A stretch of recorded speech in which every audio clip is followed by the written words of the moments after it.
আসসালামু আলাইকুম। আজকে আমি কোনো রকম ডাল ছাড়া, কোনো ডাল সিদ্ধ ছাড়া, ডাল বাটাবাটির ঝামেলা ছাড়া একেবারে পারফেক্ট একটা বরফি সন্দেশ তৈরি করে দেখাবো। যেটা কিন্তু খেতে অনেক অনেক মজার হবে আর খুবই সহজভাবে এই বরফিটা আপনারা বানিয়ে নিতে পারেন।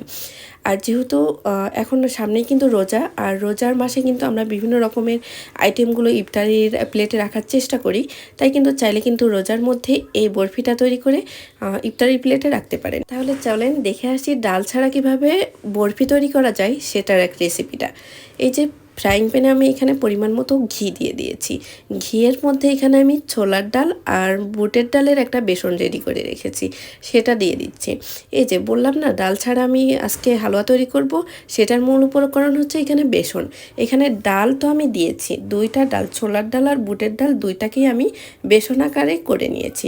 এতে করে ডালটাকে আমার সিদ্ধ করাও লাগলো না, বাটাও লাগলো না। আর খুব সহজে ছোলার ডাল বুটের ডালের হালুয়াটা খুব সহজেই বানিয়ে নেওয়া যাবে। এবার আমি বেসনটাকে ঘিয়ের মধ্যে হালকা করে নাড়াচাড়া করে ভেজে নিব। এখানে সামান্য পরিমাণ আমি চিনিও দিয়ে দিয়েছি।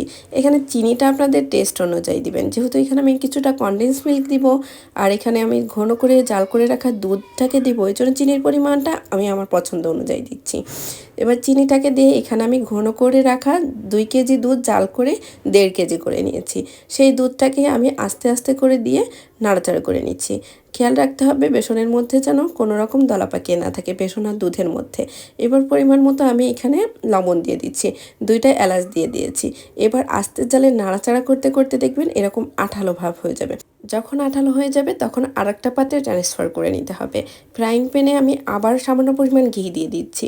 আর যে কোনো বরফির আইটেমে কিন্তু ঘিটা একটু বেশি দিলে খেতে কিন্তু অনেক মজা হয়, কারণ ঘিয়ের স্মেলটা অনেক সুন্দর আসে। এবার ঘিয়ের মধ্যে আমি বেসনটাকে ঢেলে দিয়েছি, আঠালো বেসনটাকে ঢেলে দিয়ে হালকা করে নাড়াচাড়া করে এখানে আমি পরিমাণ মতো গুঁড়া দুধ দিচ্ছি।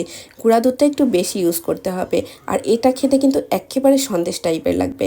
এবার গুঁড়া দুধটাকে দিয়ে সামান্য পরিমাণ ঘি দিয়ে আবার আমি একটু নাড়াচাড়া করে নিচ্ছি। এবার দিয়ে দেবো কিছুটা কনডেন্স মিল্ক। এটা একেবারে সন্দেশের মতো খেতে লাগবে, কারণ কি জানেন, এটা আমি পুরোটা এখানে দুধ দিয়ে মিক্সড করেছি। এখানে আমি কনডেন্স মিল্কটা ইউজ করেছি, ঘিটা ইউজ করেছি আর বেশ কিছু গুঁড়া দুধটা ইউজ করেছি, যার জন্য এটা খেতে কিন্তু একেবারে সন্দেশ সন্দেশ টাইপের লাগবে। আর এটা ছোলার ডালের হালুয়া, বুটের ডালের হালুয়া যে বেসনটা দিয়ে তৈরি করেছেন সেটা কিন্তু বোঝার উপায় নেই। তবে একটা জিনিস খেয়াল রাখতে হবে, যখন বেসনটা ঘিয়ের মধ্যে ভাজবেন তখন একটু বেশ সময় নিয়ে ভাজতে হবে।